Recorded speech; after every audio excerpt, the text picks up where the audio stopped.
All right, this is part 4 of sealed deck building for Arthurian Legends. This is the box that I won, beating, going 6-0 in Chicago, playing the free City Conventicle. So this is the last video in the series. I'm opening my box and building 4 sealed decks out of it. So hope you enjoy, and let's see what I got.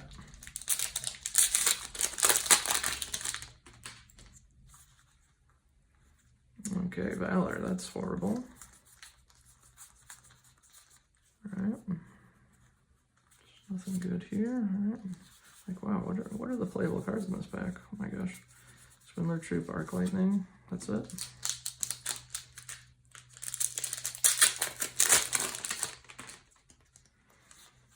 Okay, White Knight's nice. Love Potion, I've not really played with, but yeah, you put it on your avatar and gain control of something. It's just a 6-mana mesmerism. It's pretty nice.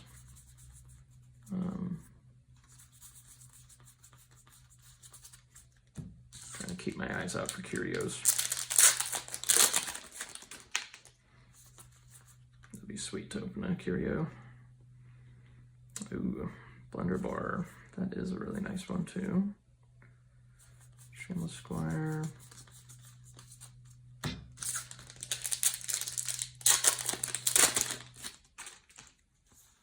Bloodbog Cat, nice. Postern Gate is just a cute card, I don't know. Never gonna really do anything good with it. Alright.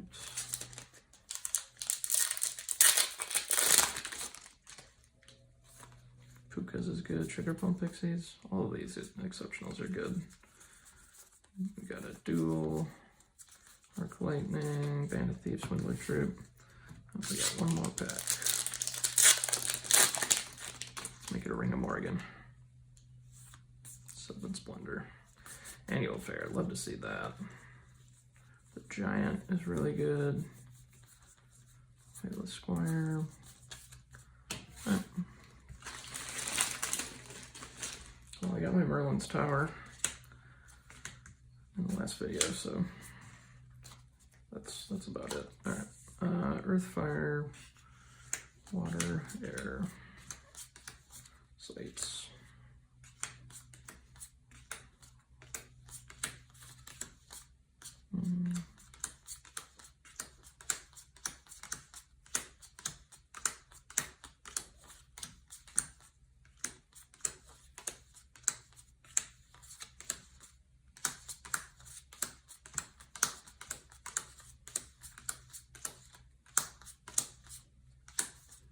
This is riveting content, I know. See how fast I can sort a pile of cards.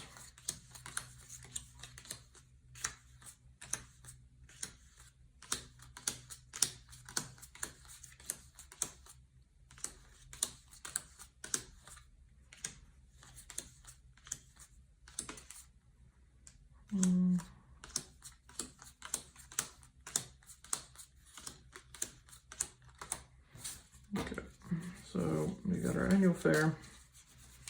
Nothing else really matters as far as the deck building process goes, but we'll keep that in mind. All right, Earth. Let's see what you got for me. Brown Bears, Keltop Leprechaun, Duel, Wyvern. That's it. Is that 5 cards like again? Is that 4 cards this time? Oh my gosh. All right, yeah, probably not playing Earth. It's just so sad.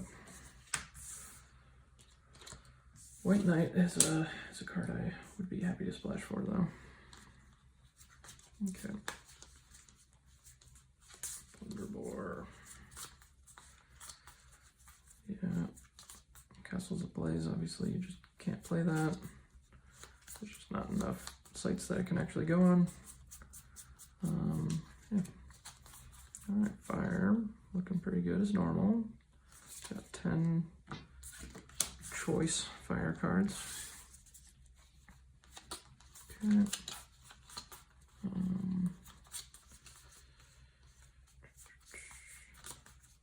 Bug Cat. Just looking at things that like actually pull me into these elements. I think you can't really play Sylvan Splendor. there's just no way that you're actually gonna have enough things. There's just too many mortals in this set. Yeah, that's pretty good. There's 9 good water cards there. I see 2 arc lightnings already here, so that's not bad. Magic missiles, Bane of Thieves.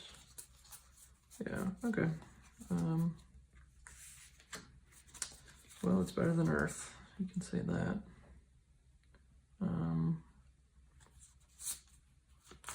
mean, the removal's nice.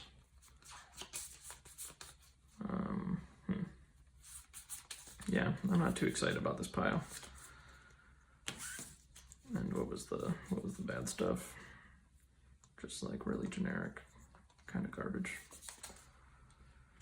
Alright, at least this love potion is another card that we can play, so based on the numbers I said, it sounds like we're going to be doing fire water, and then because we have this annual fair, it's hard to not splash a couple earth cards or something, so let's take a look.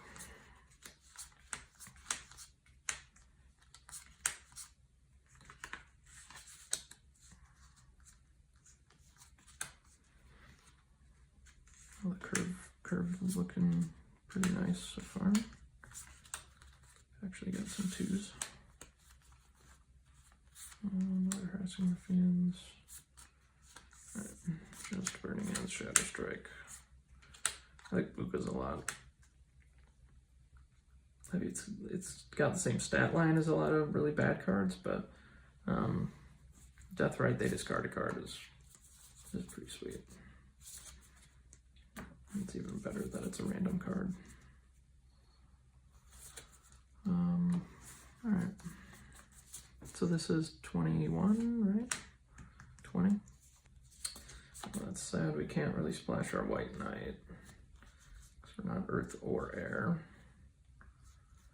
So these are splashable cards.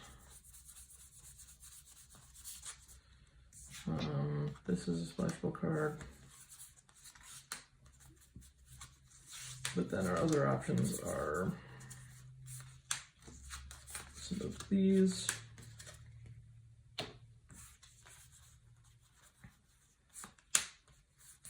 I mean, I'll check Sylvan Splendor. So Triggerplum Pixie, I think Shelly Coat is a fairy, Summer Folk. So that's 1, 2, 3, 4, 5. Yeah, there's 5 cards that trigger off of this. There's no way. Like, if you get 1 trigger off of it, you're even on cards and you're down 4 mana.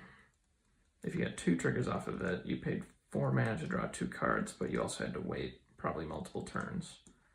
And the times that you play this and they can just attack your site, like, you have to be ahead and you have to draw it before your other beasts or fairies.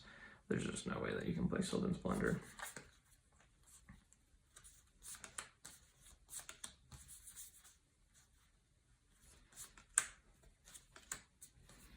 Yep, these are the cards I just absolutely would not play. Hopeful Hop's probably the closest, but that's just because there's like some upside, but honestly it's just not nearly good enough. Okay, and then other cards that I could splash. And I've got these guys.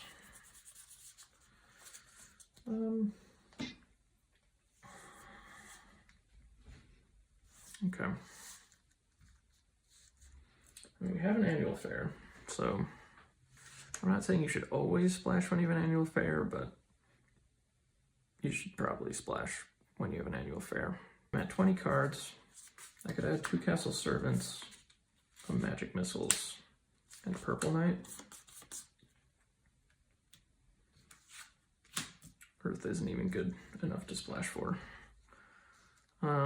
Yeah, these are all just so mediocre. I have actually gotten got by a giant killer before. It killed like my lumbering giant, I think. But that's just not going to come very often. Obviously, you can kill one of these, but yep. And then yeah, because I don't really feel great about just having like some cyclers in my deck or like a couple of Redbreast Robins or something random. Like Sealed is clunky, you know. Games are going to go a little bit longer than they do in draft.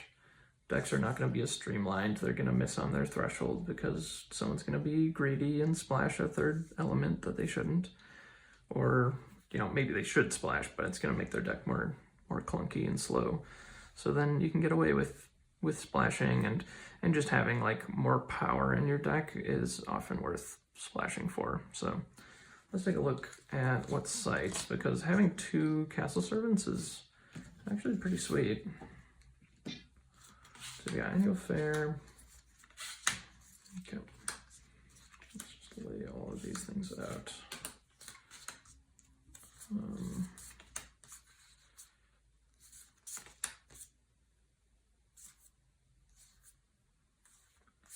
And yeah, I'm not playing any colorless sites like Postern Gate that you can like attack their site next to your site or like in your back row or whatever. Like there's all these like really fun kind of cute things that you can do, but it's like you're just gonna not have your threshold and you're just gonna screw yourself. So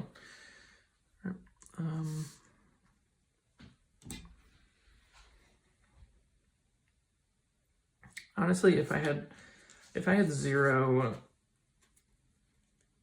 opened 0 air sites, what would I do? So I've got 2 air cards that I'm splashing for, and without adding any spires into my deck, I would have 1, 2, 3 kind of threshold for air.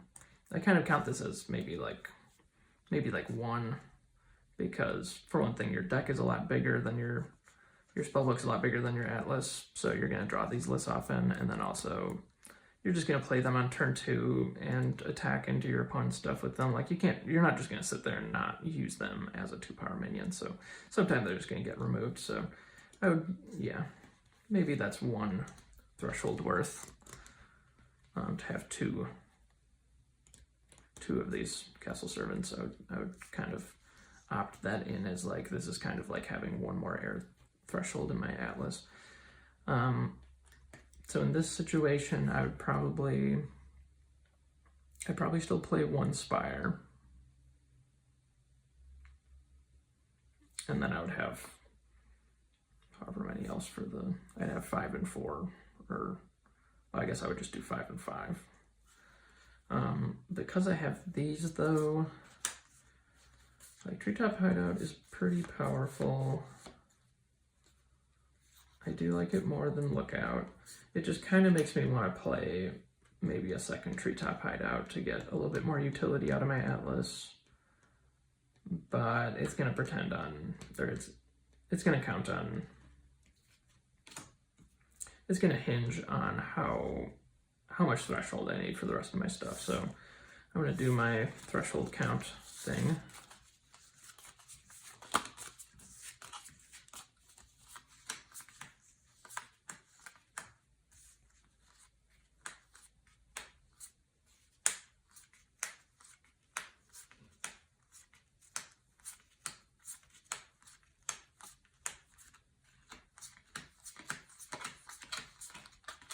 One, 2, 3, 4, 5, 6, 7, 8, 9, 10, 11, 12, 13, 14. 1, 2, 3, 4, 5, 6, 7, 8, 9, 10, 11, 12, 13, 14, 15, 16, 17. I would go with 5 fire sources, 4 water sources, and then have these 2 treetop hideouts. That way my air splash is going to be way easier, and then I can have 2 treetop hideouts. So having these many non-basic sites in your Atlas is pretty nice. Does Pond help with anything? Let's see. Yeah, Lake of Fang, Lugbog, Cat. Is that it? Yeah, that might be it, but obviously it's still good. Okay. So yeah, I think this is the deck. This one has a pretty good curve. I should mention the Fomorians. I said in another video that like I don't really think that these are very good, but sealed is slower than draft, and you'll get there sometimes, and it's a good tap deck when you're in the super late game. And you can mulligan it. If it's in your opening hand, you should never ever keep a 7 mana card in limited. So yeah, this one looks okay to me. It's got some decent removal. It's got a good curve. That's about all you can ask for. I think the Love Potion is actually going to be super good. Yeah, I'm curious to try that one out. Okay, thanks for joining for all 4 of these sealed deck build experiences. I hope you enjoyed them, and I only opened one very valuable card, which is this foil Merlin's Tower, which is about an $80 card. But yeah, let me know what you think. If you want more videos like this, then the next time I buy a box, maybe I can do another video like this. I can do a beta sealed deck build in the future. Okay, I'll see you in the next video.